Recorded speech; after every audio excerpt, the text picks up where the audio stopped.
I could tell you I stayed with the property because I have experience with wildfires, that I knew that our field to the north would keep us from being totally surprised by the smoke. The truth is, I've been here 35 years. I know every tree. They're my friends, really. Judy and I raised 2 girls here.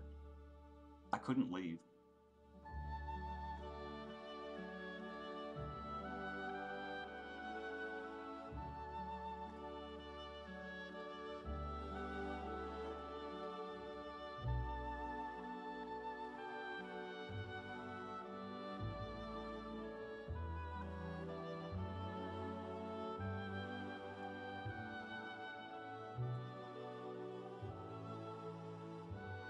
In our county, you have a legal right to stay with your property.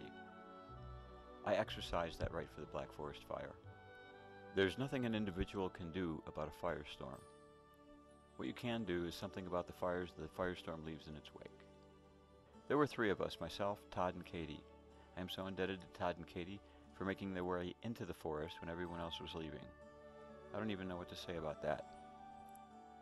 Within my heart there is this room, a sanctuary safe and warm. To heal the After some minor preparation, we just watched the firestorm come at us. and some say love is holding on, some say letting go.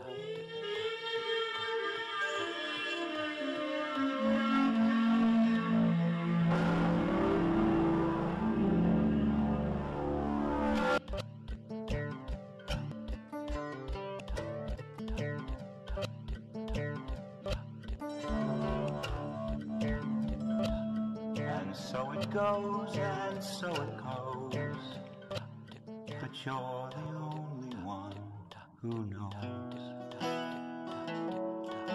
There's nothing I can't do. Nothing I can do about it.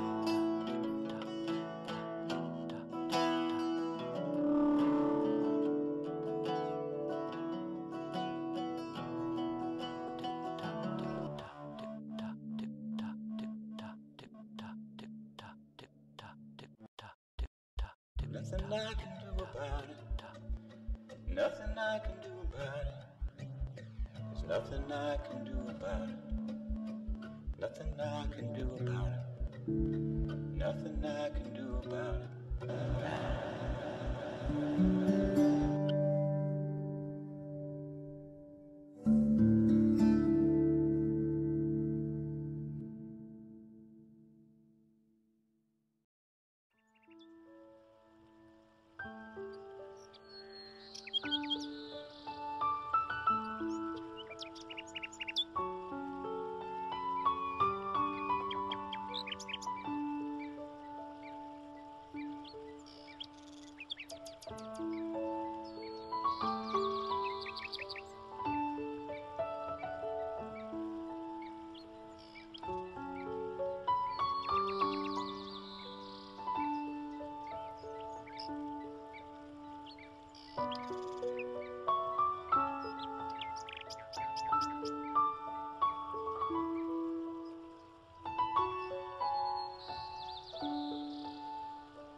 The first inkling I had that there was even a fire came in a text message with a photo from my dad.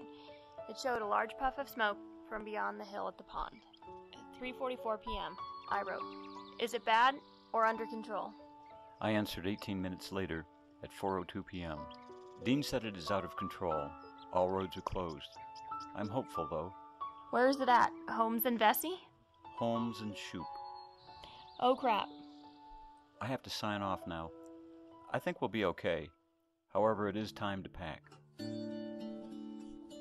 A firestorm moving through a residential area at 30 miles an hour creates a lot of drama.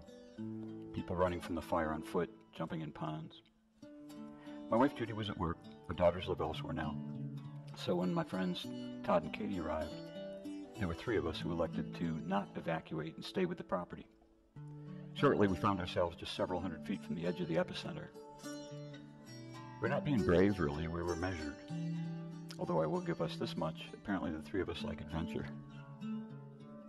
We were able to stay in the heart of the fire zone because my daughter Shay was streaming information about the viability of our escape route. It was 2 months after the fire that we realized that we were in an altered state at this time in the fire.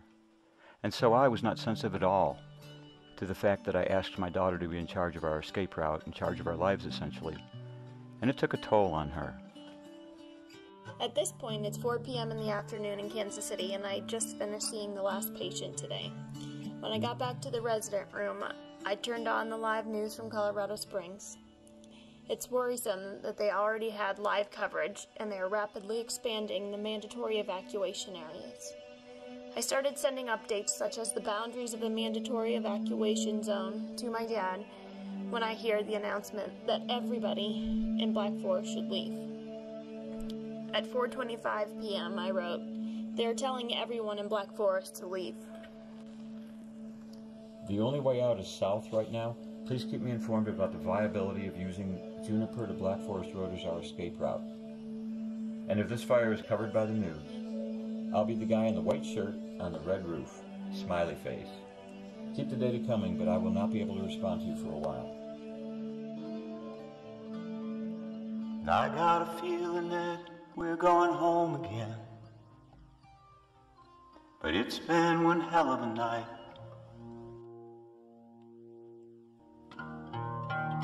The night of the firestorm, we sat on the roof of the barn with the glow in the sky on 3 sides and explosions occurring literally every 10 seconds. We measured it. Big explosions. Very dramatic. But what we noticed was there weren't any dogs barking and there weren't any lights, and that was rather nice.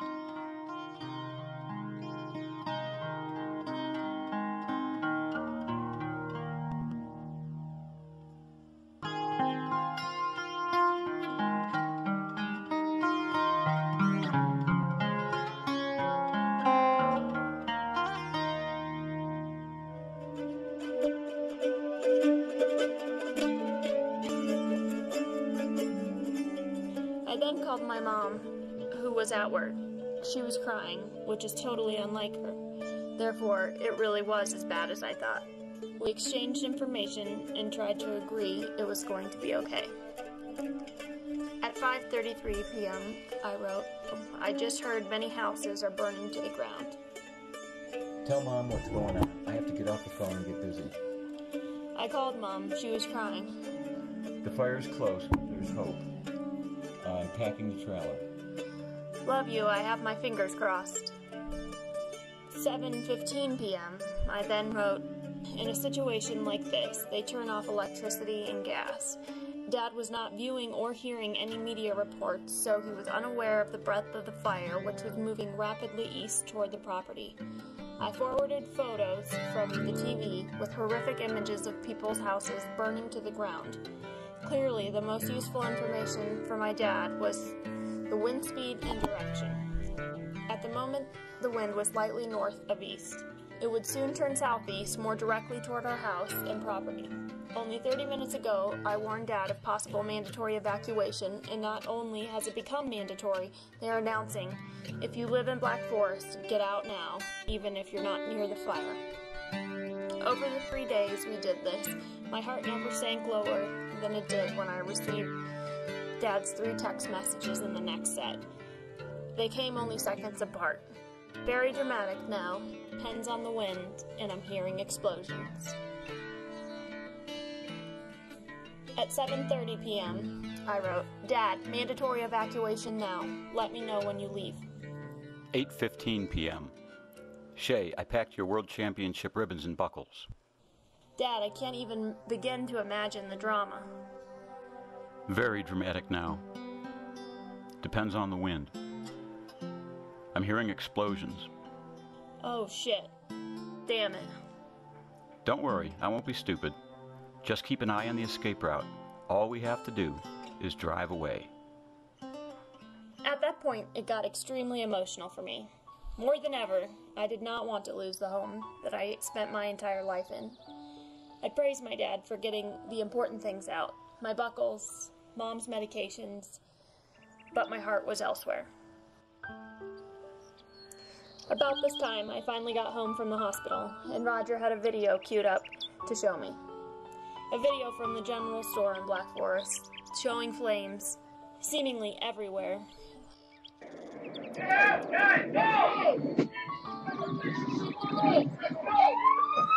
I knew at that point it really and truly was a very bad situation, and I assumed I didn't know half the story. In fact, I imagined that the property might even at this point be on fire. It is a true firestorm. I absolutely lost my composure and cried harder than I have in a very long time. I just knew the unthinkable was going to happen. Easy Manor was going to burn to the ground.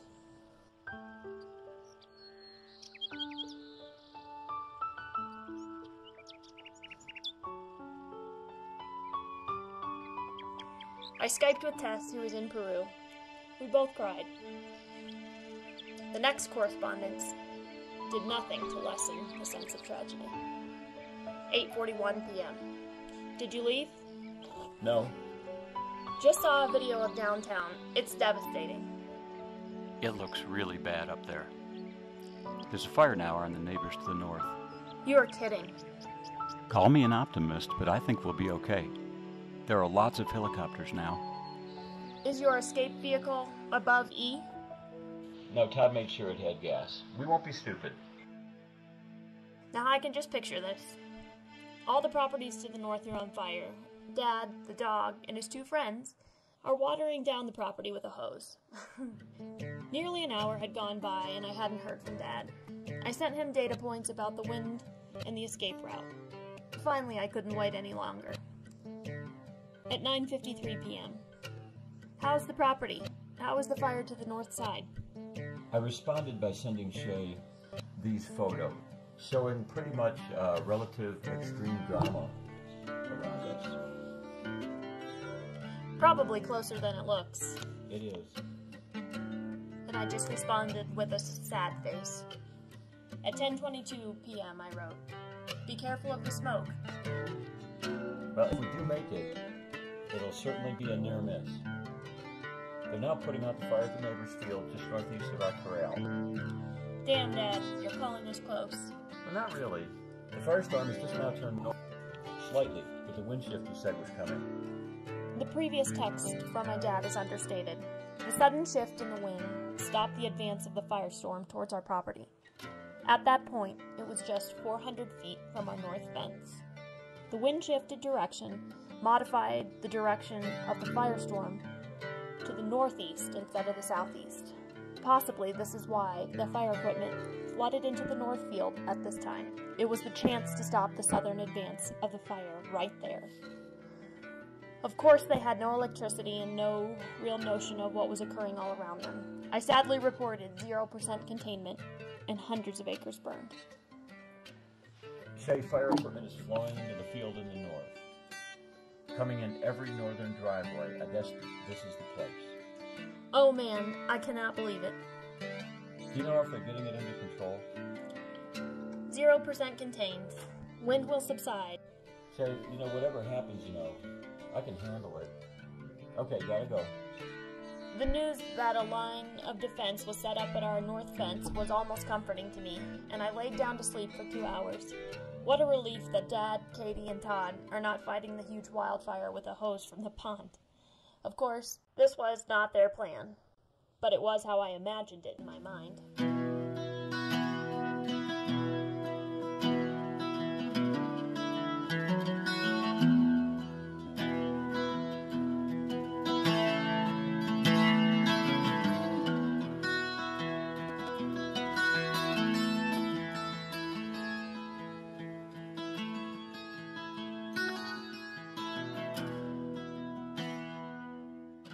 It was awesome and amazing. We could feel the heat and hear the howling of the fire. The constant explosions lasted 6 hours. But the wind shifted and froze the advance of the firestorm, parallel to and about 400 feet from our north fence. It was approximately 2.5 miles wide. As it slowly moved away, a regular old fire came in from the northeast towards us. This kept us much busier than the previous day did. We built fire breaks of sorts, one between Rick's place and Don's place, and the other between Don's place and Easy Manor.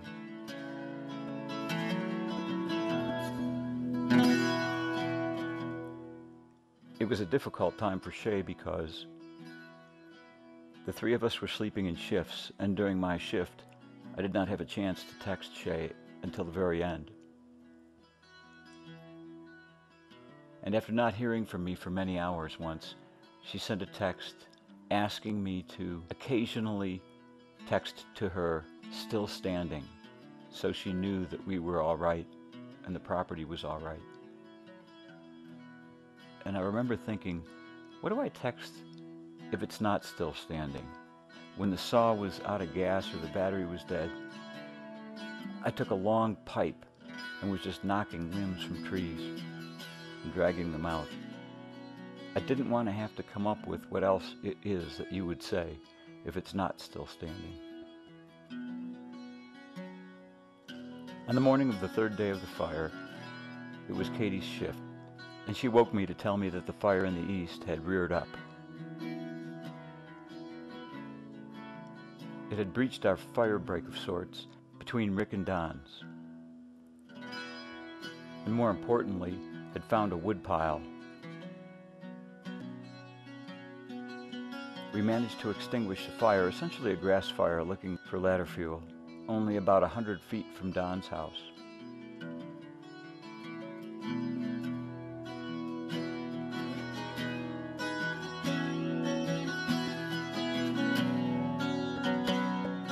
The fire grew and it looked like we had a chance to lose. It was very discouraging. When suddenly, the noise of a Chinook helicopter sent me diving under an old truck, which will explain why the videos of the helicopters are sideways and upside down. And they kept on coming and extinguished the last threat to us.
You can close your eyes, it's alright. I don't know no love song. I don't know any love song. I can't sing the blues anymore. But I can sing this song. And you can sing this song when I'm gone. And I still love you.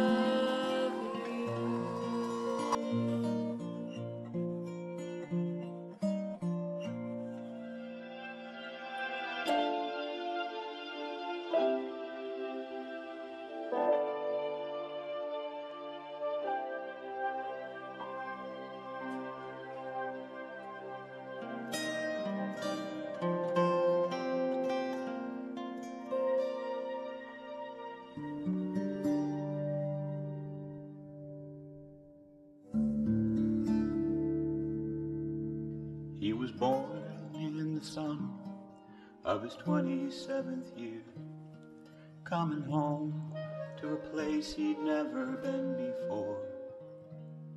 He left yesterday behind him. You might say he was born again. You might say he found a key for every door. In the Colorado Rocky Mountain High, I've seen it raining fire in the sky. Talk to God and listen to his casual reply. Rocky Mountain High.